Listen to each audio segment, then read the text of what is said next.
All right, guys. Coach Jay here over at Angel CrossFit. Just wanted to go over a new movement that's going to pop up in our training that we haven't done before. The VMO squat, or probably here referred to as the Cyclist squat. And like I said, it's going to pop up in our training starting tomorrow. I'm filming this on Sunday. Start tomorrow on Monday's sugar walk. So there's going to be different versions of it and whatnot. But anyways, so what defines a VMO or cyclist squat? Basically, it's when we put our heels on an elevated surface, which is going to achieve a very, very deep squat. Okay, so it gives us this pseudo dorsiflexion, if you will. It gives me more ankle mobility than I normally have. Okay, when I go all the way down and then stand it up is our squat there. So most people can't get that low without this elevated heel. And so what's this new squat going to do for us? It's going to strengthen our knees, okay, and all the ligaments and tendons that connect in that knee joint. It's also going to give us, with this extra range of motion, it's going to give us access to more muscle fibers in our lower body. It's going to also strengthen this teardrop muscle inside of this quad, the VMO, that's why it's VMO squat, the vastus medialis oblique muscle.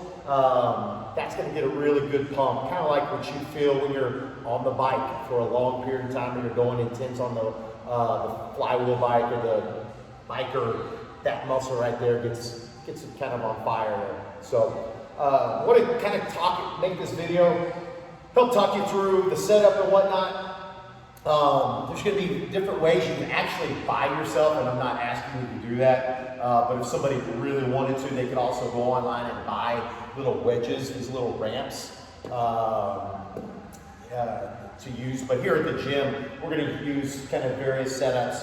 It's going to get us a hill anywhere between 2 and 6 inches. Okay, I'm going to go ahead and say you don't need your weightlifting shoes, your lifters, or whatever folks have. Just wear your normal CrossFit shoe or no shoe at all. The plate is going to give you that increased elevation. So toes are going to be straight ahead. And my feet from the inside of my shoes are going to be about 2 to 6 inches apart. Just kind of depends on your body shape and whatnot. So different ways that you can do it here at the gym. Popping a plate, like I said, anywhere from 25-pound plate to 45-pound plate. You can go with that route. Another way you can do it is use a pair of dumbbells. Okay, and I've got a pair of 20s here. The problem that could be potentially a problem for some of you guys is because of the hexes being in between, it's going to force you to set your feet a certain width apart that maybe is not the best way for you.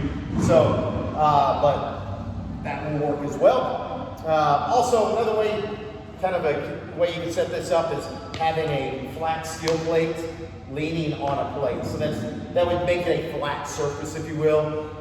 The issue with this way is I had to put extra extra dumbbells underneath so it's not so wobbly. So if you decide to do this setup, which is great, just know you're going to have to find some sort of plates. Dumbbells. I've got 7.5s on each side, but that will also let you get that elevated heel. So why are we doing this? Why the cyclist squat? What's it about? Well, the priority is going to have to be full range of motion. Okay, full range of motion on this. That's the paramount. That's the reason why we're doing this. We're getting that extra range of motion to recruit more muscle fibers. Okay, so that's first and foremost always going to be the priorities. We'll do it in different routes. We'll do back squats, we'll do goblet squats, we'll do front rack position, body weight cyclist squats, but regardless how we're doing it, full range of motion. As you go through progressive loading, strength training like we're going to be doing, there becomes this enticing desire to load it up heavy, and I just want to want to cover that and explain that the negative with always doing that is that you could have this tendency to shorten that range of motion. I, as a coach, see folks all the time as we go heavier. Somebody that should be able to do the full range of motion now goes low, less and less on that range of motion. So they squat less and less deep. It's a more shallower squat, and we don't want that to happen. Regardless, even with the weight, the priority is the full range of motion. So when we're doing this, besides that full range of motion, we want to stay as upright as possible, okay, an upright torso, and we want to maximize that hamstring over the calves, okay? So think of those that maybe you do your regular squat, as you go down, those hamstrings are not over those calves. So with the cyclist squat, as we go down with an upright torso, okay, we'll finish all the way down, maintain a lumbar curve, our hamstrings are going to be over our calves, okay? So, feedback that I can see getting from folks is that there's going to be pressure on those knees, and it purposely does that. We are strengthening and training our knees. So, that's the reason you're feeling that. I don't want you to train through pain, so there's options to regress that down to the most foundational level of this, which would be, if I was breaking this down to a foundational level, it would be a hand supported. Also, by the way, this is kind of a nice setup that you could use tomorrow, where you've got the back squat or the bar resting on the J-cups, and then you take a step back to put those heels there. But if I do just the foundational level of this, all right, I can use my hands. I can either be in between these and use my hands as much as I needed to be able to still get full range of motion, staying upright. Okay. So also just cover those points of performance again. Stay upright, vertical torso. There's a tendency when you're doing a squat to try to load those hamstrings, so you'll see a leaning forward. Okay, to gain the ability to use those hamstrings, that hinging. Okay, but we don't want to do that. So as you're going down, just think, in my mind, bend those knees, stay upright. Okay, all the way down. Okay.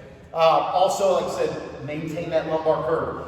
If you are bottoming out and your pelvis is rounding and you're losing that lumbar curve at the bottom, okay, that instead of this, if you hit that, you are going to have a very sore lower back.